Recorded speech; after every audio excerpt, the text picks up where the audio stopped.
Topic 3, MARPOL 73-78 Conventions. The MARPOL 73-78 Convention, short for the International Convention for the Prevention of Pollution from Ships. It is a comprehensive international treaty adopted by International Maritime Organization to address various forms of pollution from ships. It consists of principles, responsibilities, and objectives to minimize marine pollution. Here's an explanation of these aspects and the different requirements for construction, equipment, and operation.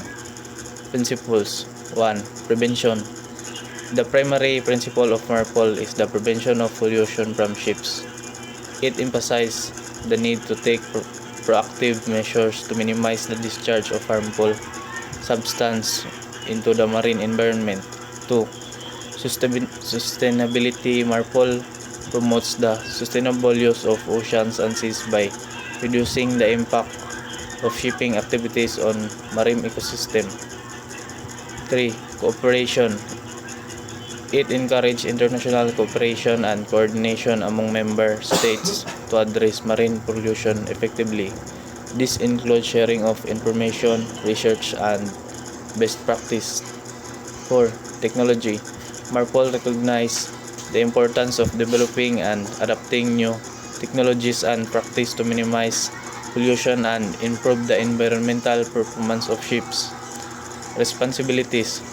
1. Ship owners and operators. Ship owners and operators are responsible for ensuring that their vessels comply with MARPOL regulations.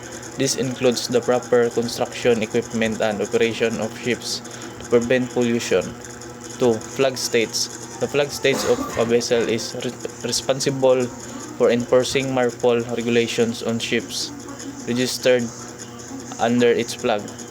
It also responsible for conducting inspections and issuing certificates of compliance.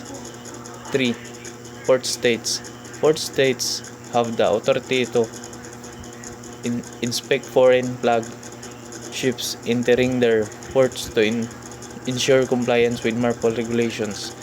They can detain non-compliant vessels and take enforcement actions. Objectives. The primary objective of MARPOL 73-78 is to prevent and minimize pollution from ships. This includes specific objectives related to various types of pollution. Preventing oil pollution. MARPOL aims to prevent oil pollution by regulating the construction, equipment, and operation of oil tankers and other ships carrying oil. It sets standards for oil discharge limits and requires oil pollution emergency plans. Controlling harmful substances. The Convention seeks to control the discharge of harmful substances such as chemical and noxious liquids. This establishing regulations for their transport, handling, and discharge. Managing solid waste. MARPOL addresses the management of solid waste including garbage, plastics, and sewage by setting requirements for their proper disposal, storage, and management on board ships.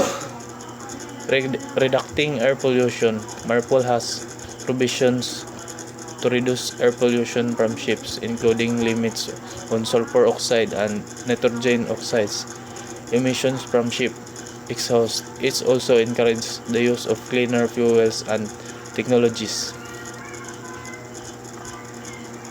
Requirements in construction, equipment, and operation. The MARPOL Convention includes specific requirements for the construction, equipment, and operation of ships to achieve its pollution prevention objectives. These requirements vary depending on the type of pollution being addressed: oil, chemical, sewage, etc., and the specific annex with MARPOL. Here are some examples. Oil pollution requirements include double hulls for oil tankers, segregated ballast tanks, oil discharge monitoring equipment, and oil pollution emergency plans. Chemical pollution. Regulations cover the construction of chemical tankers, cargo handling procedures, and discharge criteria for noxious liquid substance. Sewage pollution. MARPOL sets standards for sewage treatment system, sewage discharge limits, and the establishment of sewage management plans. Air pollution. The convention addresses air pollution through Annex 6, which includes regulations on sulfur content in fuels, emission control areas, and energy efficiency measures for ships. These requirements are designed to ensure that ships are built, equipped, and operated in a manner that minimizes their impact on the marine environment and prevents pollution. Compliance with MARPOL is critical to protect the health of oceans and seas and the creatures that inhabit them.